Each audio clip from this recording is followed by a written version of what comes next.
Hello, freaks, geeks, degenerates, and basement dwellers. Welcome to the War Zone. I'm Scruffy, and this is Skruffytalez. And we're gonna take a look at some combat footage. I have no idea if I can monetize this. Well, I guess we're gonna have to wait and see. Anyway, it's a Ukrainian tank that dominates a Russian counterpart, and Russian anti-tank guided missiles are trying to deal with this Ukrainian tank, but they utterly fail because there's too many trees in the way. So let's take a look at this very interesting video.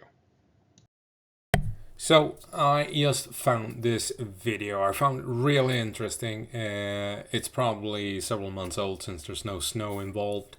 Uh, Not even sure it happened in 2025. Might have been 2023. I don't know, but it's a really interesting engagement of a Ukrainian and Russian tanks duking it out. And the Russian tank is not alone.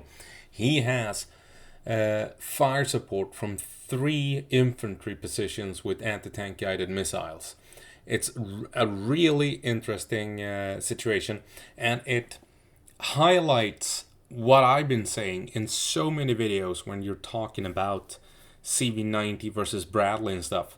The tow launchers, how anti-tank guided missiles are useless when there's obstacles in the way in the armored battle. If you leave the streets and if you leave the roads and you go off into the woods, off into the terrain, and you begin to maneuver and you need to align the target with your gun and what have you, do you rely on the anti-tank guided missile, or do you rely on your main weapon, the main gun, the chain gun or the autocannon?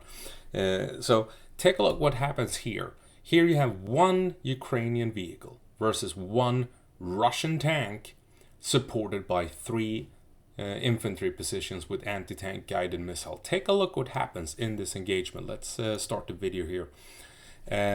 So here we go. Ukrainian tank. You can see engagements going on. Boom! Hits the Russian tank. It is damaged. I wonder if I'm gonna be able to monetize this. Okay, so we have survivors crawling out. The Ukrainian, that might have been the Ukrainian tank hitting it the second time, and now a third time, and catastrophic. Take a look what happens here. Take a look at this missile. Boom! Hits a tree. There are not that many trees in the way here. And what happens here? Another missile hits a tree. And it's useless, right?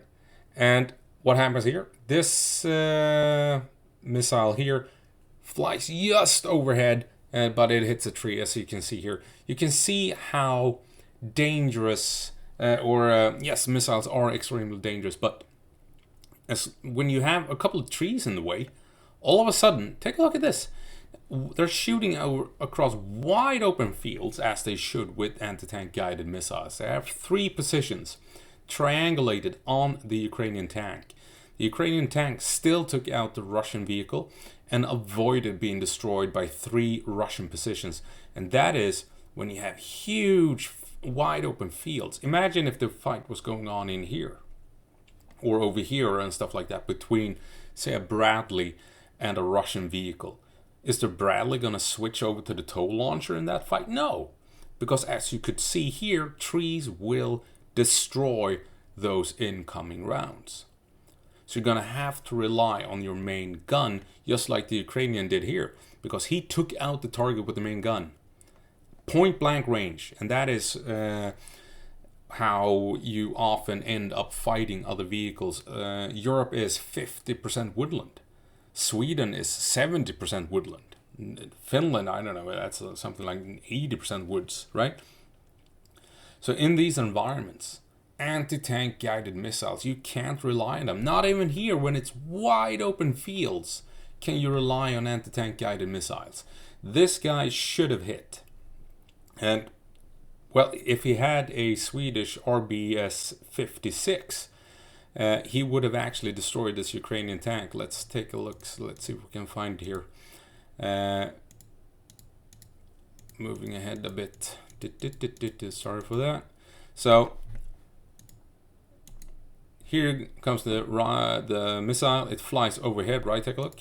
Misses and hits the tree behind us. Now, had this been a Swedish RB-56, it would have destroyed the Ukrainian tank, because the RB-56 is an NLAW. The NLAW is essentially what they did with the NLAW was take the RB-56, remove the wire of the anti-tank guided missile, and put the warhead into a shoulder fire system. So had this been the Swedish RB-56, he would this tank would have been destroyed, because he would have had the NLAW hit from the top, taking it out.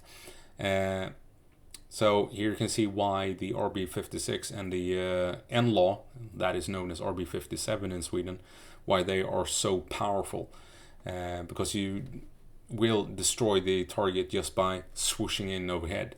But I think this is a really interesting video that shows just how vulnerable anti-tank guided missiles are to obstacles, and you can't rely on them if you're in the woods, if you're in an urban environment, and similar situations. Not even when you have huge open fields like here, because if the enemy is hiding behind a windbreak like this, chances are those trees will knock out your missile. And then the tank, in this case, if he spots where you're shooting from, you're dead. If that missile hits a tree, he's just going to swing over with his gun and he can engage you all day long, right? So that's why that's what I'm saying. That's why I have made so many videos where I'm telling people, you know, yes, anti-tank guided missiles are powerful weapons if you know how to use them, if you use them properly. But you can't rely on them in vehicle engagement in this type of environment, right? If the anti-tank guided missile was over here overlooking a valley or something, or a crest, when a vehicle moves down along here and the vehicle comes out into the open and you fire across, then yes, then the anti-tank guided missile will knock out that tank 9 times out of 10. But up close like this, with multiple obstacles in the way, this is not where you can fully rely on the anti-tank guided missile. You want to have a proper gun, a chain gun, autocannon, or a main battle tank, Rheinmetall gun, or whatever the Russians are using, to engage targets when you have obstacles in the way. And not that many trees in this scenario. So imagine if you're over here. Like I said, Europe is 50% woodland, Sweden is 70, Finland is 80. Those engagements will be in this environment. And you think a Bradley is going to switch over to the anti-tank guided missile? No, it won't. Because it's useless. Absolutely useless in this type of environment, which is basically half of Europe and all of Scandinavia and the Nordics for that matter. Well, that's it. I hope you found it interesting, and I hope I'll see you in the next one. As always, go på marsch Ukraine and give them hell. Yeah. Still storm reigns among the drones, venomous glare. Boots sink deep in the mud, despair thick in the air. Rat-tat-tat, AK bucks, they never relent. Each second lasts a lifetime. In the chaos we descend. Barbed wire cuts the land with rust and decay. Every heartbeat a beat closer to your last day. Grenades kiss the earth, dirt flies, ash replace the sky. Heroes crouch low, tears drip, still they ready to die. Heroes knees buckle, but they hold the line. Fear burns in their eyes, but in hell they intend to dine. Thunder cracks aloud, men covered by bloody stain. Mud hugs their clothes, kissed by the glory of Ukraine. Murder rain mixed with pain, screams echo across the land. Souls tethered, the rifles gripping fear with both hands. Enemies flood like a never-ending tide. A ballad of the brave where heroes won't hide. Hurtling shadows, a friend falls, no soft goodbye. Crimson rivers carve past, streams crushed neath the sky. Prince of luxury, foster lips a silent hymn. Where survival clings and the light grows dim. Heroes' knees buckle, but they hold the line. Fear burns in their eyes, but in hell they intend to dine. Thunder cracks aloud, men covered by bloody stain. Mud hugs their clothes, kissed by the glory of Ukraine. Leaves cuts the land with rust and decay. Every heartbeat a beat closer to your last day. Grenades kiss the earth, dirt flies, ash replace the sky. Heroes crouch low, tears strip, still they ready to die. Heroes knees buckle, but they hold the line. Fear burns in their eyes, but in hell they intend to dine. Thunder tracks aloud, men covered by bloody stain. Blood hugs their clothes, kissed by the glory of Ukraine. Rifling through shrapnel, a voice calls out, afraid and lost. Afraid and lost. From foxholes to freedom, the struggle is worth the cost. A mother square lost in artillery's roar.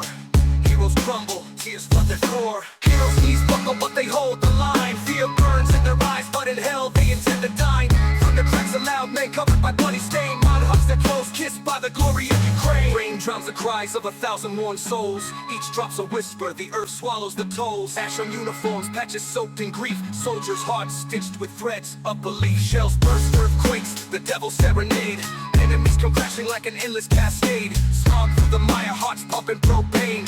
Rain and sorrow mix warriors' pain. Heroes knees buckle, but they hold the line. Fear burns in their eyes, but in hell they intend to dine.